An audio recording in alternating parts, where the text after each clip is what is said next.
سورہ الفاتحہ ابتدائیہ۔ سورہ الفاتحہ مکی سورہ ہے، یعنی ہجرت سے قبل مکی دور میں نازل ہوئی۔ یہ قرآن مجید کی پہلی سورہ ہے، اس لحاظ سے اس کا نام سورہ الفاتحہ ہے۔ احادیث میں اس کو فاتحۃ الکتاب بحوالہ بخاری کتاب الاذان اور ام القرآن بحوالہ بخاری کتاب التفسیر اور مسلم کتاب الصلاۃ بھی کہا گیا ہے۔ اس سورہ میں کل 7 آیات ہیں۔ سورۃ الحجر آیت نمبر 87 میں مذکور سبع من المثانی، یعنی بار بار پڑھی جانے والی 7 آیات سے یہی آیات مراد ہیں۔ اس سورہ کے 2 حصے ہیں۔ پہلے حصے میں رب ذوالجلال کی حمد و ثنا، عظمت و کبریائی اور روز قیامت اس کے مالک مختار ہونے کا اعتراف و اقرار ہے، تو دوسرے حصے میں ایک باشعور اور منیب بندے کی اپنے آقا اور مالک سے بندگی کے اظہار و اقرار کے بعد عاجزانہ دعا ہے، اور دعا بھی ایسی جامع جو دنیا آخرت کی فلاح و کامیابی کا پوری طرح احاطہ کیے ہوئے ہے۔ اپنے مفہوم کے لحاظ سے یہ قرآن کی مکمل ترین دعا ہے۔ اللہ کے یہاں اس سورہ کا مقام کیا ہے، اس کا اندازہ اس حدیث قدسی سے لگایا جا سکتا ہے جس میں نبی صلی اللہ علیہ وسلم نے فرمایا کہ اللہ تعالیٰ فرماتا ہے، قسمت الصلاۃ بینی و بین عبدی نصفین فنصفها لی ونصفها لعبدی بحوالہ مسلم کتاب الصلاۃ۔ ترجمہ: میں نے صلاۃ یعنی سورہ فاتحہ کو اپنے اور اپنے بندے کے درمیان نصف نصف تقسیم کر دیا ہے، اور میرے بندے کو ملے گا جو وہ مانگے گا۔ پس جب بندہ الحمدللہ رب العالمین کہتا ہے تو اللہ تعالیٰ فرماتا ہے، میرے بندے نے میری تعریف کی، اور جب وہ الرحمن الرحیم کہتا ہے تو اللہ تعالیٰ فرماتا ہے، میرے بندے نے میری ثنا کی، اور جب وہ مالک یوم الدین کہتا ہے تو اللہ تعالیٰ فرماتا ہے، میرے بندے نے میری بزرگی بیان کی۔ اور کبھی یہ فرمایا، میرے بندے نے اپنے معاملے کو میرے حوالے کر دیا۔ اور پھر جب وہ ایاک نعبد و ایاک نستعین کہتا ہے تو اللہ تعالیٰ فرماتا ہے، یہ میرے اور میرے بندے کے درمیان ہے، اور میرے بندے کو ملے گا جو وہ مانگے گا۔ اور پھر جب وہ اہدنا الصراط المستقیم صراط الذین انعمت علیہم غیر المغضوب علیہم ولا الضالین کہتا ہے تو اللہ تعالیٰ فرماتا ہے، یہ میرے بندے کے لیے ہے اور میرے بندے کو ملے گا جو وہ مانگے گا بحوالہ مسلم کتاب الصلاۃ۔ اس حدیث میں سورہ الفاتحہ کو الصلاۃ کہا گیا ہے۔ اس طرح اس سورہ کا صلاۃ کے ساتھ خصوصی تعلق ثابت ہوتا ہے۔ اس سورہ کو صلاۃ کی ہر رکعت میں پڑھنے کا حکم دیا گیا ہے۔ احادیث سے یہ بات بھی ثابت ہوتی ہے کہ انفرادی صلاۃ میں ہر فرد پر اور با جماعت صلاۃ میں امام پر ہر رکعت میں سورہ الفاتحہ کی تلاوت ضروری ہے، اور اس کے بغیر صلاۃ کو خداج یعنی ناقص یا نامکمل کہا گیا ہے بحوالہ مسلم کتاب الصلاۃ۔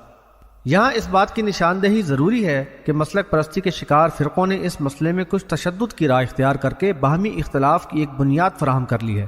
قرآن و حدیث سے صرف نظر کر کے جہری قرات کے دوران بھی امام کے پیچھے سورہ الفاتحہ کی قرات کو لازم قرار دے دیا ہے۔ ان کے نزدیک اگر مقتدی جہری رکعات میں بھی سورہ فاتحہ نہ پڑھے تو ان کی صلاۃ نہیں ہوگی، حالانکہ امر واقعہ یہ ہے کہ قرآن سننے والوں کو جہری قرات کے دوران غور سے سننے اور خاموش رہنے کا حکم دیا گیا ہے بحوالہ سورہ الاعراف آیت نمبر 204۔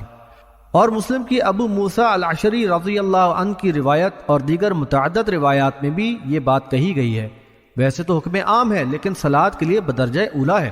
سورہ الفاتحہ کی اہمیت کو مد نظر رکھتے ہوئے قرآن و حدیث کی واضح ہدایت کی روشنی میں اعتدال کی رائے یہی ہے کہ جہری رکعات میں مقتدی خاموشی سے قرآن کی قرات سنیں اور آیات کے مفہوم پر غور کریں۔ البتہ سری رکعات میں صرف سورہ الفاتحہ تلاوت کر لینا جائز ہے۔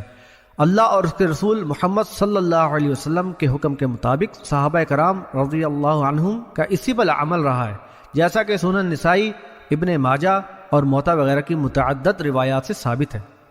بسم اللہ الرحمن الرحیم، اللہ کے نام سے جو بڑا مہربان نہایت رحم فرمانے والا ہے۔ پہلے یہ بات ذہن نشین کر لی جائے کہ رب ذوالجلال خالق و مالک کائنات لا شریک ہے، اور اس نے ہمیں اپنا نام اللہ بتایا ہے جس میں الوہیت و ربوبیت کی عظمت و شان جھلکتی ہے۔ وہ اول و آخر ہے، اس کی ہستی کے ساتھ ساتھ اس کا نام بھی قائم و دائم ہے۔ ہر زبان اور آسمانی کتاب میں یہی نام رہا ہے۔ یہ ایک مسلمہ اصول ہے کہ اسم علم یعنی کسی بھی خاص نام کا ترجمہ نہیں کیا جاتا، لہذا اللہ کا اردو یا کسی اور زبان میں ترجمہ کرنا قطعاً غیر مناسب ہے، جس طرح کہ اردو اور فارسی میں اللہ کا ترجمہ خدا کیا جاتا ہے، جو کہ صحیح نہیں۔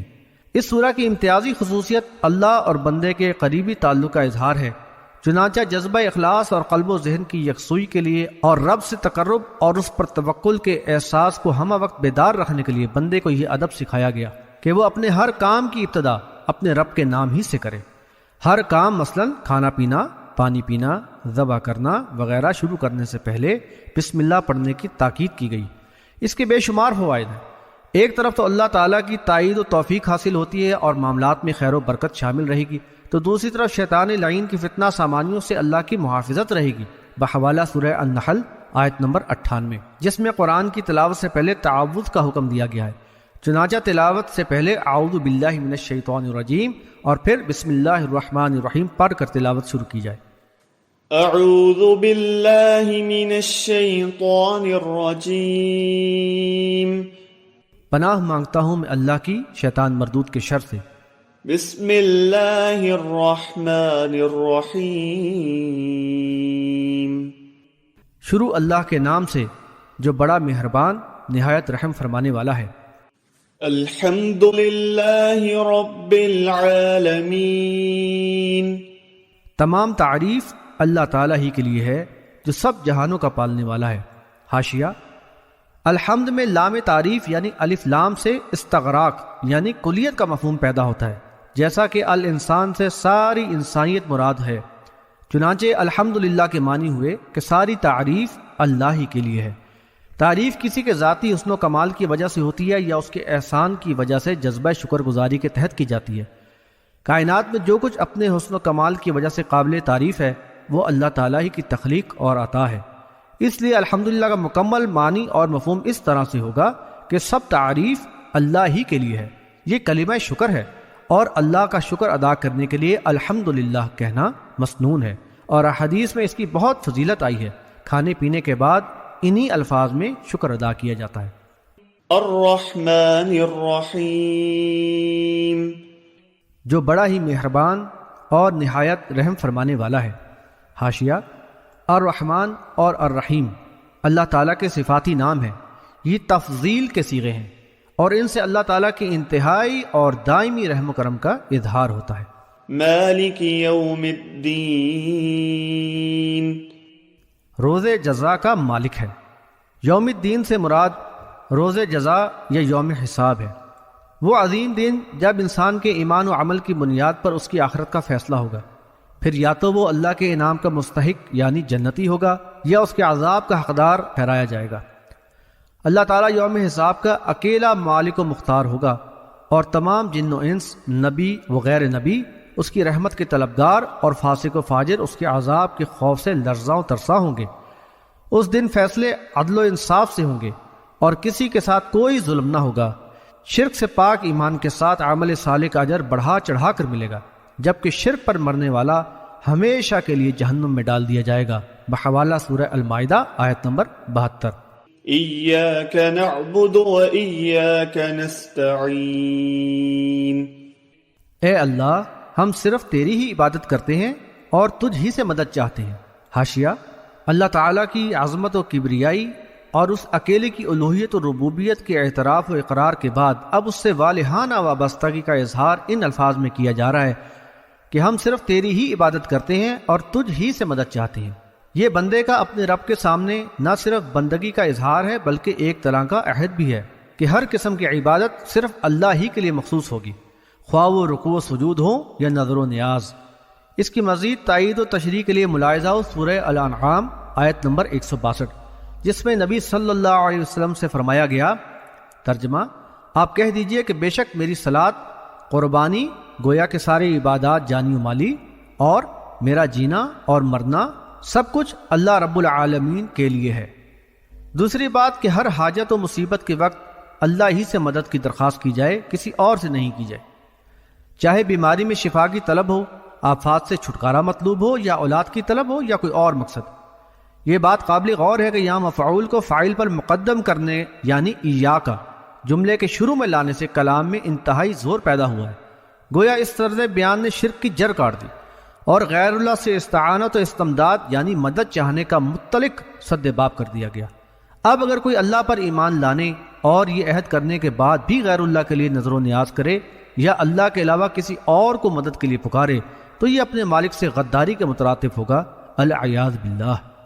یہاں یہ بات بھی قابل غور ہے کہ بعض مفسرین نے اپنے خود ساختہ مسلک کے تحت یہ تعویل کی ہے، یعنی اس آیت شریفہ سے معلوم ہوا کہ اس کی ذات پاک کے سوا کسی سے حقیقت میں مدد مانگنی بالکل ناجائز ہے۔ ہاں اگر مقبول بندے کو محض واسطہ رحمت الہی اور غیر مستقل سمجھ کر اس سے استعانت ظاہری کر لے تو یہ جائز ہے کہ یہ استعانت در حقیقت حق تعالیٰ ہی سے استعانت ہے۔ بحوالہ ترجمہ قرآن حاشیہ سورہ الفاتحہ محمود الحسن و شبیر احمد عثمانی۔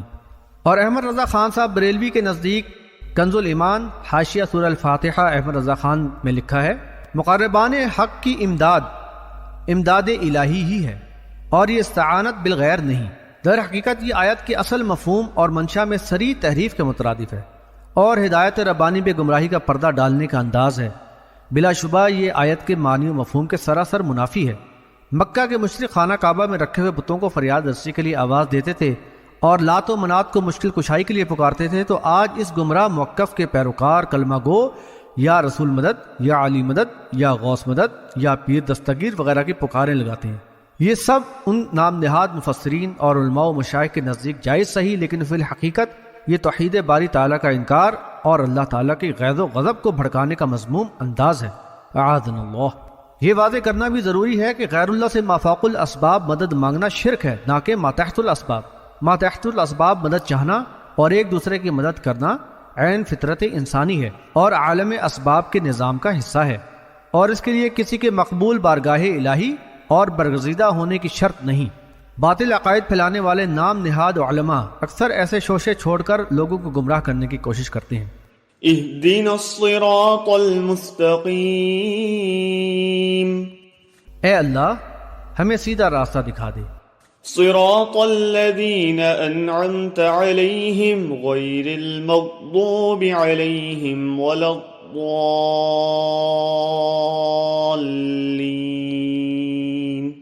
آمین۔ ان لوگوں کا راستہ جن پر تو نے انعام فرمایا، نہ کہ ان لوگوں کا جن پر تیرا غضب ہوا اور نہ گمراہوں کا۔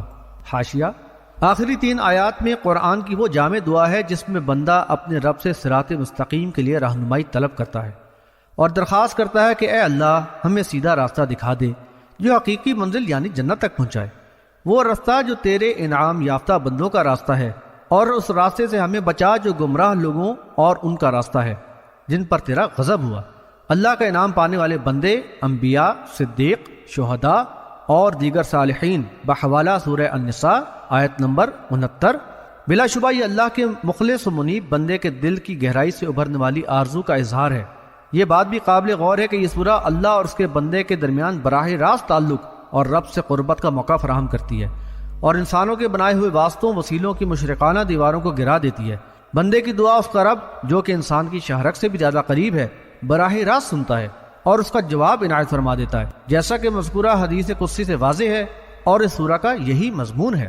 بہرحال جو اللہ کا بندہ پورے شعور کے ساتھ ان الفاظ میں اپنے رب سے دعا و التجا کرے گا، اس کے دل میں آخرت کی اس منزل کے حصول کی تڑپ ہوگی اور اس کا ان انعام پانے والے سچے اولیاء اللہ سے قلبی تعلق ہوگا۔ وہ بالضرور ان کے نقش قدم کی پیروی کو راہ نجات سمجھتے ہوئے اختیار کرے گا اور ان لوگوں سے مکمل اجتناب کرے گا جو اللہ کے غضب کے مستحق اور راہ حق سے بھٹکے ہوئے ہیں۔ اللہ تعالی ہمیں ان آیات کا مصداق بنائے۔